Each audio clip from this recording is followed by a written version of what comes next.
Интернат мектеп директоры Ольга Бурнашевская bu yılda коллектив başında. Yılda mektepte gripka karşı profilaktika ondan başlana.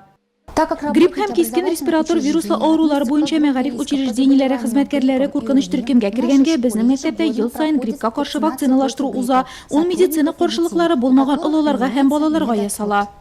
Олылар өчен 1700, балаларга 3325 доза. Нурлатка гриппка каршы шул кадәр данәдә вакцина кайтарылган. 1000 ярымлап нурлатлы аны ясатып үзен көзгә кышкы сезонга әзерләп куйган. План исә 26 меңгә якын кешене вакциналаштыру.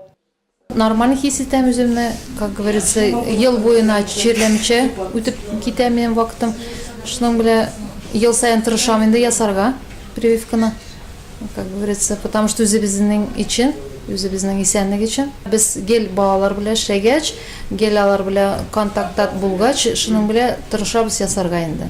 Чтобы үзебезне, как говорится, и балаларны, чтобы чирләтмәскә. Гриппка каршы вакцина ясату кампаниясы барышында Үзәк район хастаханәсе табиблары Нурлат районының 45% халкына прививка ясамакчы.